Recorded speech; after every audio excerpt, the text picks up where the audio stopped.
Bonjour et bienvenue dans cette vidéo. Je vais vous présenter l'actualité du Barça aujourd'hui, en ce mardi 29 août 2023. Si vous êtes nouveau sur la chaîne, ici je parle généralement de l'actualité du Barça.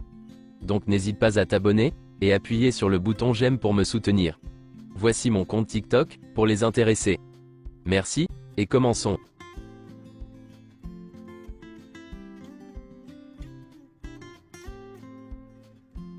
Dans un match spectaculaire et à haute intensité, le FC Barcelone parvient à renverser Villarreal, sur le score de 4-3, pour s'offrir sa deuxième victoire consécutive en championnat. Les buteurs sont Gavi, Frenkie de Jong, Ferran Torres, et Robert Lewandowski. Lamine Yamal a été exceptionnel au cours de ce match, et a même délivré une passe décisive. Il a été l'homme du match. Voici quelques déclarations de Xavi, après le match. C'était un très bon match dans l'ensemble. Nous aurions dû marquer 2 ou 3 buts de plus, nous avons été mauvais en défense. Les remplacements ont été déterminants. Nous devons dominer les 90 minutes, c'est notre objectif. Mais face à des équipes comme Villarreal, c'est très difficile. Après le 0-2, nous avons concédé beaucoup d'occasions. Nos erreurs nous ont coûté cher. Après le 3-2, nous avons commencé à jouer un bon football. Le résultat final est juste, nous aurions mérité plus de buts. L'attitude que nous avons eue en deuxième mi-temps est la voie à suivre. J'ai dit à Sergi Roberto que ce qui nous a fait mal, ce sont les passes qu'il faisait dans son dos. L'année dernière nous étions une équipe forte, car il était très difficile de marquer contre nous. Ce n'est pas la voie à suivre. Nous avons été bons en défense pendant la deuxième mi-temps. Ferran Torres a faim. Il a de l'ambition et il y croit. Il veut réussir au Barça, et il est sûr qu'il peut y arriver à force de travail et d'efforts. Je l'ai déjà dit, il est un exemple pour les autres joueurs. Il est toujours présent. J'ai une grande confiance en Eric Garcia. Il y a beaucoup de moments où il a le ballon sous pression, et il s'en sort toujours bien. Pour moi, c'est une garantie. Le niveau de Frenkie de Jong n'est pas nouveau. Il était déjà exceptionnel la saison dernière. Il a joué des matchs où il était le meilleur milieu de terrain du monde.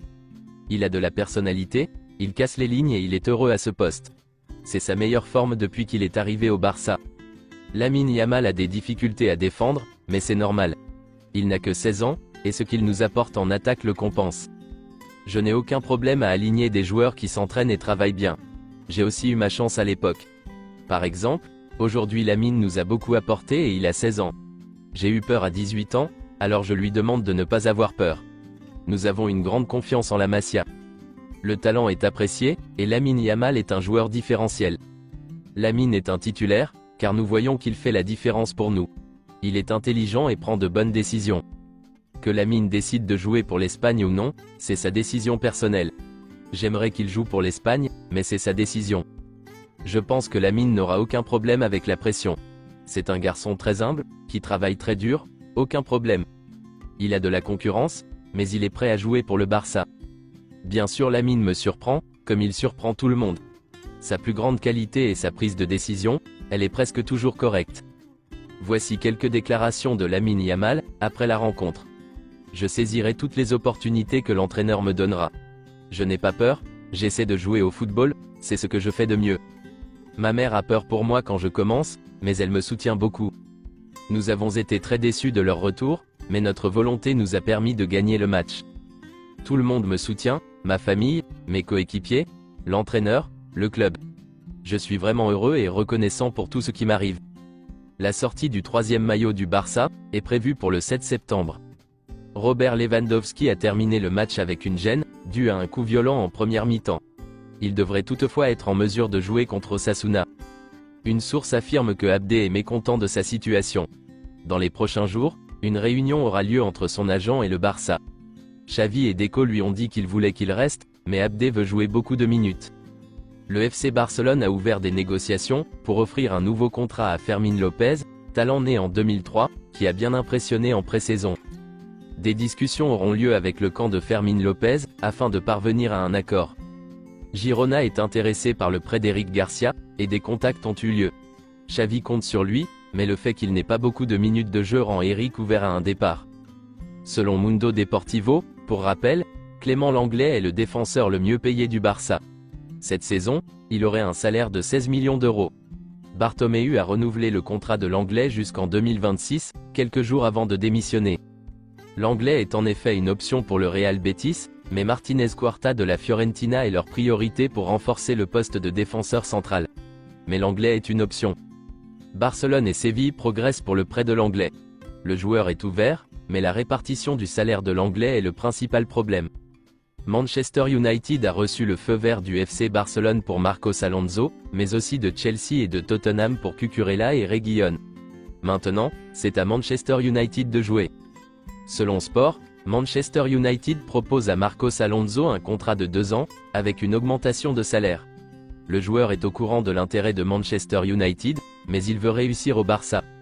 Tottenham a rencontré aujourd'hui l'entourage de Lo Celso, et l'a informé qu'il ne le laisserait pas partir en prêt. L'Argentin devrait rester à Tottenham. Joao Félix serait une option en cas de départ en attaque. Pour l'instant, seuls Abdé et Ansu Fati ont une chance de quitter le club. L'Atlético de Madrid veut que le Barça paye l'intégralité du salaire de Joao Félix, ainsi qu'un prêt. À l'heure actuelle, le Barça n'est pas en mesure de le faire. Et même s'il le pouvait, il ne le voudrait pas. Laporta mise beaucoup sur la signature de Joao Félix. Xavi et Deco apprécient le joueur, mais ne le considèrent pas comme une priorité. Joao Félix est une option pour le Barça. Le club pourrait envisager de le recruter, à condition que l'Atlético Madrid réduise ses exigences économiques. Selon Fabrizio Romano, la seule façon pour Joao Félix de ne pas signer au Barça cet été, est que le club informe son agent Jorge Mendes, qu'il n'essaiera pas de le recruter. Voici une déclaration de Laporta, sur Joao Félix. Joao Félix ? Il faut demander à Deco, qui travaille à la construction d'une équipe plus compétitive. À la dernière minute, nous aurons plus d'une signature. Nous aurons assez de marge fair play financier pour signer des joueurs, et il y en aura plus d'un. Et toujours selon Fabrizio Romano, Joao Cancelo au Barça, c'est enfin confirmé. Manchester City et le Barça échangent enfin des documents en ce moment, pour que l'accord soit signé. Joao Cancelo est déjà prêt à se rendre à Barcelone le plus tôt possible. Le contrat de prêt est prêt, avec la clause d'achat incluse. L'option d'achat de Joao Cancelo sera d'environ 25 millions d'euros. Il pourrait faire ses débuts avec le Barça contre Osasuna, le dimanche. Il ne manque plus que l'officialisation du club. Selon Gérard Romero, le Barça a informé la Liga qu'il devrait enregistrer 3 départs, et signer 2 joueurs, avant la fin de la période de transfert. C'est tout pour aujourd'hui, et merci d'avoir suivi la vidéo. Mettez un j'aime si la vidéo vous a plu, et n'hésitez pas à vous abonner, pour ne pas manquer les prochaines vidéos. Merci et à bientôt.